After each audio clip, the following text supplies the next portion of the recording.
Kenapa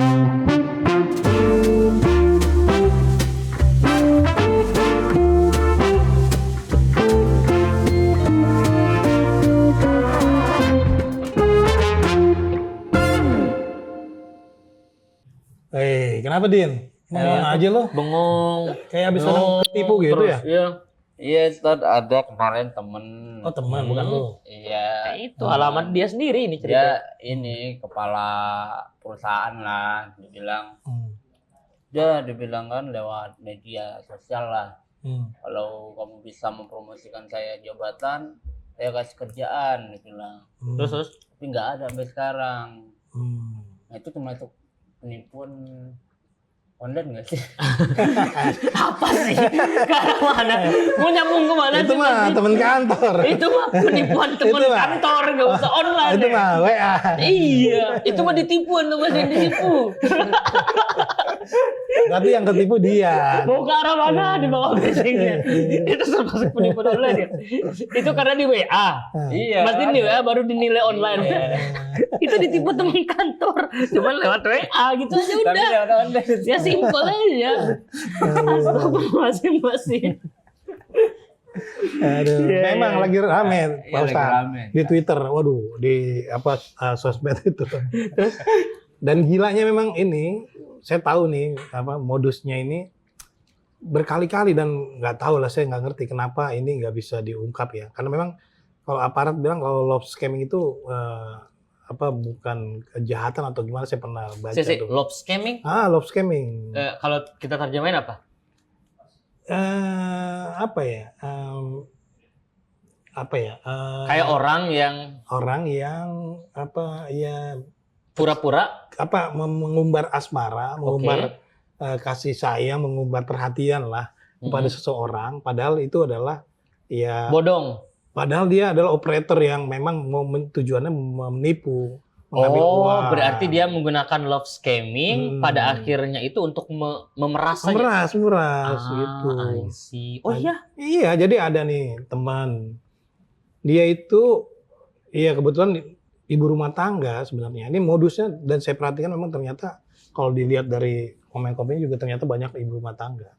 Jadi modusnya dia mengaku pegawai di perusahaan migas, dia juga lulusan kampus ternama di Indonesia.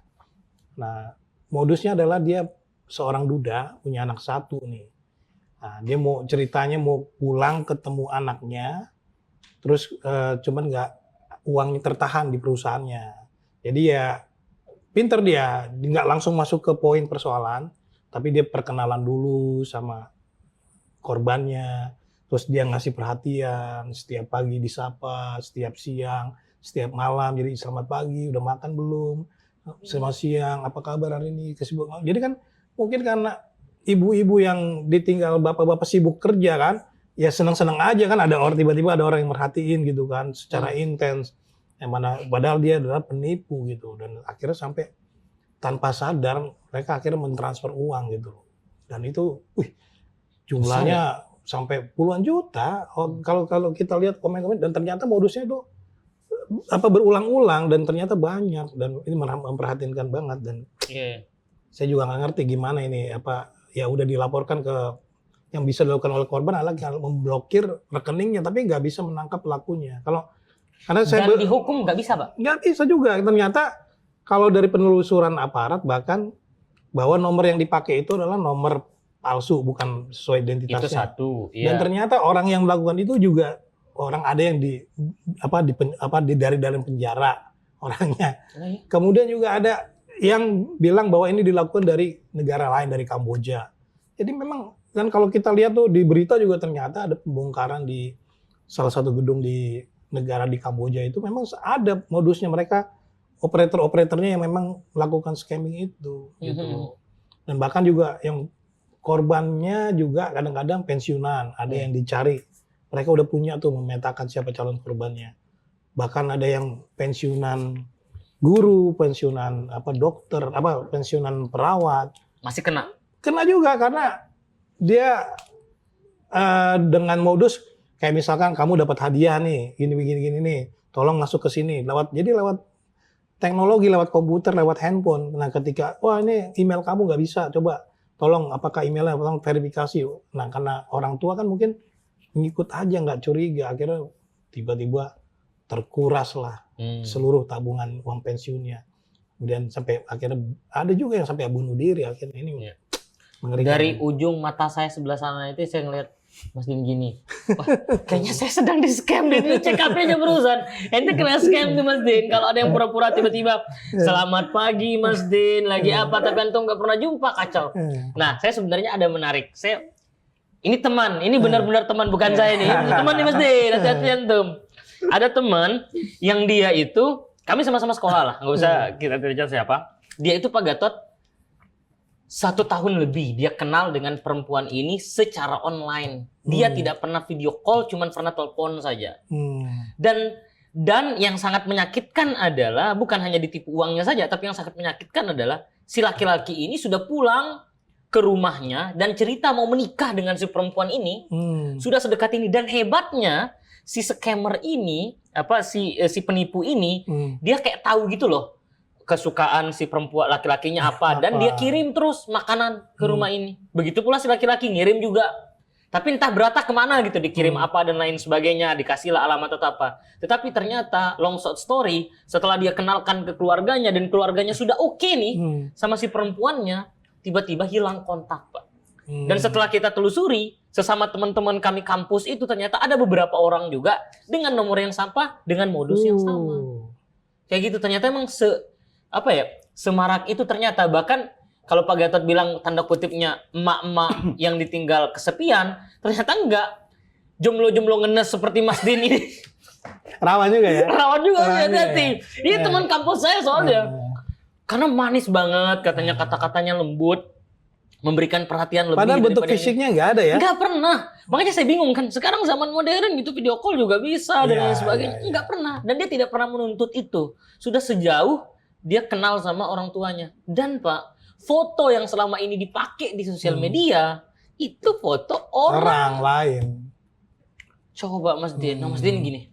Wah gitu lah Mas Kia. Ajak ketemu Mas, jangan cuma chat antum. Di dalam Islam itu ada nazar Mas, nazar. Kita harus lihat orangnya, bentukannya ada atau enggak. Ntar ada orang ketiga, ntar kalau ajak ketemuan. Lah itu antum yang diajak sama orang ketemuan, antum ikut, itu orang ketiga. Ada korbannya, ada korbannya di sini. Ada korbannya di sini. Masa cuma diajak, ayo. Cuma kena lagi orang. Padahal cuma bahasa-bahasa ya. Iya, bahasa-bahasa orang ayo gitu, kok ikut orang ngomong. Orangnya diam dulu. Kena orang dibahas deh. Kayak gitu. Nah, itu gimana dia? Penipuan itu banyak sekali ya, macam-macam ini ya, Pak ya. Iyalah, macam-macam banyak lah. Iya, kayak yang pernah apa namanya? Galau deh. Terus enggak apa cerita aja Mas Din, di sini kantin ini kita emang untuk curhat. Pernah enggak secara pribadi deh yang terdekat dengan Mas Din, pernah enggak? Bukan Mas Din deh, teman atau apa seperti saya nih. Ada enggak yang bisa love scamming kayak gini? Oh, enggak ada sih. Enggak ada. Enggak ada ya? Jarang. Karena dia yang nipu Pak Ustaz. Terus Mas Din mau nanya apa tadi? Nah, tadi apa namanya, sekarang itu kan paling banyak ya penipuan mengatasnamakan seseorang. Bahkan mereka mengatasnamakan masjid juga ada. Oh ya? Iya, biasa kan di media online tuh buka donasi untuk masjid ini. Ya, tahu-taunya untuk pribadi. Ada juga donasi, misalkan beli mushaf. Nah, itu berapa untuk disumbangkan ke mana? Nah, ternyata nggak begitu. Apalagi kalau ada bencana-bencana itu. Jelas kayak itu. Dana-dana bencana juga sering diselewengkan kayak gitu-gitu. Nah, paling miris juga ada penipuan pakai kiris tuh, kiris. Ya. Yang ditaruh di ini. Ditempelin tuh. Di kotak amal ya. Itu kan juga masjid itu. Ya itu bahaya memang. Artinya bahwa scam-scam semacam ini dulu itu sempat viral. Mama minta pulsa ya. Mama dulu itu kan scam-scam dulu kan itu sebenarnya temanya sama lah itu. Sekarang itu bahkan yang lebih parah, kadang dari website yang dikirim tuh, kayak undangan pernikahan atau apa. Saya kalau ada yang tiba-tiba ngundang Atau itu saya kira scam. Misalkan nih, besok tiba-tiba Mas Din ngirim undangan, saya pasti itu scam pasti. Udah nggak mungkin nih. Scam ini. Orang tiba-tiba ngundang. Kayak gitu, soalnya banyak yang masuk scam-scam itu dari undangan-undangan. Pernah dengar nggak Pak Gatot? Banyak tuh. Jadi dia masuk. Biasa ada tuh. Dari link-link. Ya, link kita buka, tahu-taunya linknya ATM kita bisa dihack. Dihack ya, disedot. Jadi Padahal apa yang mau disedot dari ATM Mas Din kan pasti sedot lah. Kok ini kosong gitu kan, seret gitu kan, ya Allah. Padahal nggak ada yang bisa disedot. Jadi love scamming, saya mau kembali ke love scamming itu Pak Gatot. Ternyata itu pentingnya. Saya baru lagi-lagi saya semakin modern zaman itu Pak.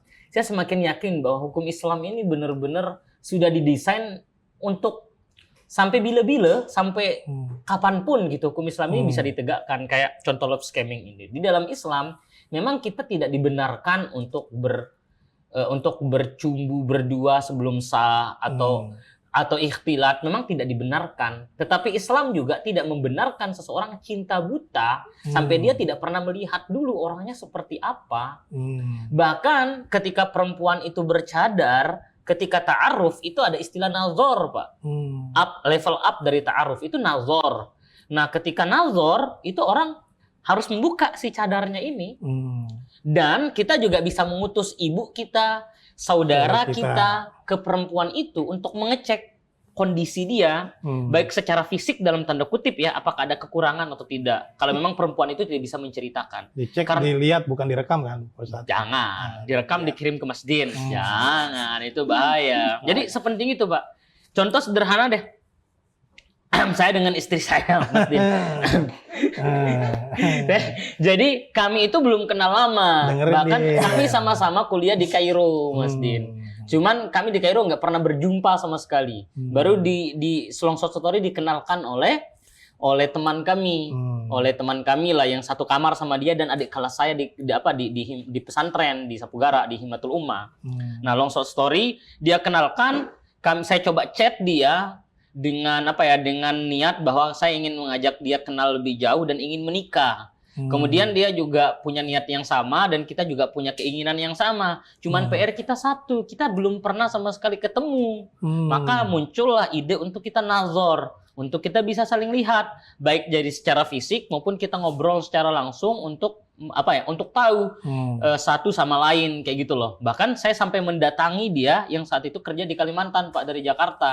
Itu namanya cinta itu Mas Din. Jangan cuma di mulut Anda. Bukan cuma modal video call ya. Nah, ini cuma modal video call pakai wifi kantin lagi dia. Nah, masih bisa ditipu tuh video call. Iya, video call masih bisa pakai AI sekarang itu. Kayak teman saya Nah, teman lagi sama cewek, tahu-tahunya cewek itu nomor lain. Iya. Aduh. Jangan yang orang di sini lah. Jadi dimatiin nanti kamera ini kita. Ketahuan deh kemana-mana. Jadi kayak gitu. Ya. Nah, saya dalam Islam itu benar-benar kafah gitu loh. Hukum Islamnya itu benar-benar sempurna gitu loh Pak Gatot. Bagaimana dia meminta kita untuk sedetail itu ketika memilih pasangan. Bukan hanya tentang modal modal omongan atau modal dengar cerita, enggak. Kita harus benar-benar lihat dia punya. Mungkin saya tidak ingin mengatakan ini menjadi solusi, satu-satunya solusi. Tetapi mari kita kaji kembali untuk mengkaji love scamming yang ada. Itu coba kita lihat bagaimana sih jalinan asmara yang benar menurut Islam itu seperti apa. Atau mungkin gini Pak Ustadz, apakah para korban itu agak terhipnotis ya dengan pelaku ya?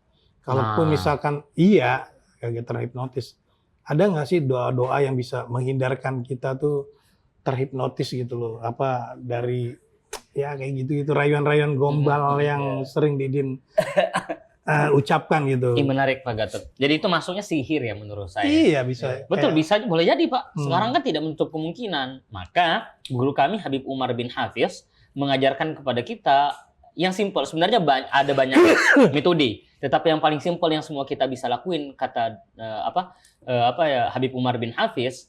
Setiap hari kita punya potensi untuk dihipnotis atau untuk ditipu atau untuk disihir. Maka cara untuk membentengi diri kita dari sihir-sihir itu adalah setiap bangun pagi, kata Habib Umar, jangan lupa untuk membaca ayat Qudsi. bangun pagi. Bangun pagi. Sebelum sholat subuh berarti. Sebelum sholat subuh atau Sebelum pokoknya sholat di pagi pagi. hari lah. Setelah sholat subuh atau apa yang penting di pagi hari itu, subuh di waktu subuh itu kita membaca ayat kursi. Itu minimal sehari sekali itu kita baca itu. Kemudian sebelum tidur kita baca juga. Karena sihir tidak selalu datang ketika di siang hari, tetapi sihir lebih sering datang ketika kita dalam keadaan tertidur. Nah, jadi kita baca juga sebelum tidur. Selain itu bisa ditambah Pak Gatot. Sebangun tidur dan sebelum tidur itu kita baca 3 qul. Ini yang paling simpel aja yang saya kasih tahu. Jadi awali dengan ayat kursi, kemudian 3 qul. Qul huwallahu ahad, qul a'udzu birabbil falaq, dan qul a'udzu birabbin nas. Kita amalkan itu setiap pagi dan sebelum tidur. Inilah yang akan yang akan menjaga kita dari pengaruh-pengaruh sihir dan orang-orang yang mau jahat kepada kita. Kemudian ditambahkan juga kalau bisa sholawat kepada Rasulullah. Allahumma sholli ala sayyidina Muhammad wa ala ali sayyidina Muhammad. Itu diamalkan. Apalagi di era yang sekarang mudah banget orang untuk tertipu, mungkin dengan jalan itu kita bisa diselamatkan. Sekali lagi saya ulang, yang pertama itu baca ayat kursi, kemudian 3 qul, dan yang ketiga itu tutup dengan sholawat kepada Rasulullah SAW. Itu yang bisa menyelamatkan kita dari sihir dan hipnotis menurut saya. Iya, kadang juga Pak Ustadz kalau saya perhatikan ya, dan mungkin godaan itu datang karena kita punya waktu luang yang akhirnya waktu-waktu itu akhirnya masuk tuh di waktu-waktu kosong kita. Diisi lah. Saya pikir mungkin kalau kita mengisi waktu kita dengan baik, kalau misalkan let's say kalau kita lagi kosong ya lebih baik zikir atau baca Quran itu mungkin lebih baik ya. Atau hal-hal positif lainnya. Hal positif lah kita kegiatan ya. Karena kalau akhirnya cuman termenung kemudian lihat gadget, nah itu malah potensinya besar ya. Iya, apalagi kasus yang terakhir itu yang viral yang ibu-ibu dikira yang polisi sampai ngirim 250 juta. Pertanyaan saya pertama, ibu-ibu ini masih ada suaminya nggak sih? Belum tahu ya maksudnya. Apakah masih ada suaminya atau tidak ada suaminya? Kok bisa gitu loh? Seibu-ibu itu mengirim 250 juta kepada laki-laki yang tidak dikenal. Maka, saking bucinnya. Saking bucinnya. Karena tertipu oleh ya tadi penampilan fotonya, padahal bukan itu. Dia nggak tahu di belakangnya kayak seperti apa. Ya makanya tadi kan kita sudah singgung bagaimana tips supaya kita terhindar dari sihirnya. Sekarang bagaimana tips kalau memang itu benar-benar murni scamming, murni tidak ada pengaruh sihir dan lain sebagainya. Ya tadi sih menurut saya, mari coba kita perbaharui atau kita tajdid cara kita menyikapi perasaan kita gitu loh Mas Din. Mungkin yang agak silap yang sekarang itu dihadapi oleh generasi-generasi sekarang atau bahkan oleh orang zaman sekarang sangat begitu mudah untuk jatuh cinta atau apa dan lain sebagainya, karena dijelaskan di dalam Al-Qur'an, dijelaskan bahwasanya jangan sampai kita membenci seseorang sebenci-bencinya karena boleh jadi nanti dia yang paling kita suka. Jangan sampai kita suka seseorang membabi buta sampai kita bucin karena boleh jadi yang kita suka itu yang akan menyakiti kita. Seolah-olah Allah itu ingin menggambarkan kepada kita ada batasan bagi seorang manusia untuk membenci makhluk dan mencintai makhluknya. Jangan sampai melebihi cinta kita kepada Allah Subhanahu wa taala. Kayak gitu sih Pak Gatot. Dan memang seperti yang Pak Gatot bilang tadi, orang yang tertipu atas nama love scamming itu ternyata nggak bisa diproses. Karena iya kan Pak? Atas dasar apa itu Pak? Karena mungkin nggak tahu ya, mungkin kalau penipuan lain deh, misalkan scamming dalam bentuk lain itu bisa diproses. Mungkin kalau penipuan langsung ada orangnya, dan dia punya bukti yang chat dan lain kan masalahnya ini sulit dilacak sama pihak kepolisian. Itu masalahnya. Bahwa ini orang ada di sana, ada bukan di Kamboja. Karena tentang love scammingnya tidak. Bukan. Andai kata ini bisa dilacak, itu bisa diproses. Bisa diproses. Karena itu jatuhnya penipuan. Bisa penipuan kan. Yang penting dia kumpulkan bukti transfer kemana, terus ya orangnya jelas, itu bisa diproses. Yang menjadi masalah kan ini ketika mau diproses, katakanlah ketika dia coba nomor handphonenya, begitu dilihat sama tim cyber, loh ini punya orang mana gitu, tapi orangnya bukan KTP-nya cuma dipakai aja. Jadi makanya hati-hati juga nih pemirsa teman-teman, KTP ID kita tuh jangan sembarangan, karena itu bisa dipakai untuk beli kartu seluler yang dipakai buat pinjol juga dan macam-macam, buat ngutang di warung. Nah itu bahaya banget ya. Bahkan juga kalau nonton di bioskop taruh KTP bahaya juga. Nah itu bisa ini Bang. Jadi kayak gitu maksudnya yang saya mau sampaikan tadi juga bahwasanya ternyata orang kalau kita urut ya, ternyata dulu itu seperti mama minta pulsa sama sekarang scammingnya itu selalu nyerang perasaan ya. Ya nggak sih Pak Gatot? Mulai dari cinta atau kepanikan. Ya. Pernah dengar nggak kayak anak Anda sedang kecelakaan, tolong ini itu karena kepanikan kan? Ya. Psikologis orang jadi. Psikologis orang. Maka ternyata berpagi-pagi Islam sudah berbicara tentang bagaimana kita maintenance, kita punya perasaan Pak Gatot. Ya. Makanya kita kenal ucapan seperti innalillahi wa inna ilaihi rajiun satu. Kita kenal ucapan dari alhamdulillahirabbil alamin. Kita dengar ucapan seperti la haula wala quwata illa billah. Sayangnya orang-orang hanya mengenal ucapan-ucapan ini sebagai bentuk zikir, sebagai bentuk istighfar dan hanya ucapan belaka. Tetapi sebenarnya ada emosi yang ingin disampaikan oleh Tuhan, oleh Nabi kepada kita sebagai bentuk benteng bagi kita, Pak. Ketika kita mendapatkan musibah yang buruk, kita ucapkan inna lillahi wa inna ilaihi rajiun. Kepasrahan semuanya dikembalikan kepada Allah terlebih dahulu, baru kita mencoba untuk mencari solusinya. Sekarang orang tiba-tiba inna lillahi wa inna ilaihi rajiun. Saya terus gitu. Kepanikan yang ada, tidak ada kepasrahan di sana, Pak. Nah, makanya jangan sampai sebuah ucapan hanya berakhir di ucapan tanpa diresapi dengan maknanya sesungguhnya. Kita tidak pernah sadar bahwa apapun yang kejadian yang ada itu datang dari Allah Subhanahu wa taala dan pasti akan diberikan solusinya oleh Allah Subhanahu wa taala sesuai dengan kemampuan kita masing-masing. Kalau kita punya semangat dan keimanan sekuat itu, yakin saya nggak akan mudah kita ke scamming. Yakin kita akan kembalikan dulu kepada Allah dan kita cari jalan keluar yang baik untuk kita screening dan lain sebagainya. Begitu pula ketika kita jatuh cinta, kita mengucapkan alhamdulillah dan lain sebagainya. Kalau kita jatuh cinta benar karena Allah Subhanahu wa taala, maka tidak ada tuh yang namanya scamming. Karena pasti kita tidak akan berlandaskan nafsu belaka, tidak akan mendasarkan keinginan belaka, tapi berdasarkan benar atau tidaknya berada di jalannya Allah Subhanahu wa taala. Kayak gitu sih Pak Gatot menurut saya. Kalau kita elaborasi ya, kita tarik, orang-orang rata-rata ngejar dari segi emosional orang-orang psikologis lebih tepatnya orang. ya. Karena tapi ini nggak bisa kita salahkan juga. Iya. Memang semakin teknologi semakin canggih, modus penipuan semakin canggih ya, seperti yang kita tahu lah, Pak Ustadz, setan itu kan punya tipu daya yang luar biasa. Banyak, betul. Banyak cara kan.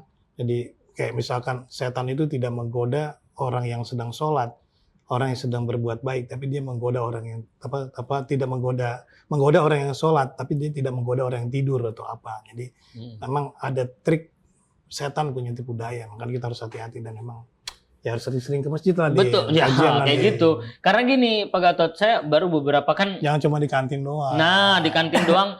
Jadi ada beberapa kali saya kan sering mengulang-ulang bacaan. Jadi saya selalu sampai pada surah Yusuf. Di sana kita disuguhkan cerita bagaimana Yusuf kemudian yang sempat ingin difitnah dan lain sebagainya dengan seorang wanita dan lain sebagainya. Sebenarnya Yusuf itu ingin ingin diceritakan kepada kita pada ayat itu, yang mempertahankan dia bukan karena dia seorang nabi toh, yang mempertahankan dia sehingga dia tidak melakukan itu ataupun terjerumus kepada jurang itu hanya benar-benar modal keimanannya kepada Allah Subhanahu wa taala. Jadi lagi-lagi Pak Gatot, bentuk penipuan atau scamming dan lain sebagainya, fitnah dan lain sebagainya itu bisa terhindarkan ketika kita sandarkan poinnya tadi itu kepada Allah. Baru kita bisa mencari jalan keluar yang baik. Kayak gitu sih Pak. Jadi kalau di awal tadi kita sudah bahas tentang bagaimana kita terhindar dari sihirnya. Kemudian kita juga sudah membahas tentang tadi ini kita bahas tentang bagaimana kita membentengi diri kita, perasaan kita supaya tidak mudah kena scamming. Berarti menjanjikan lapangan kerja termasuk penipuan, Ustaz. Sudah selesai, tinggal berapa masih? Terima kasih dan lain sebagainya. Parah orang.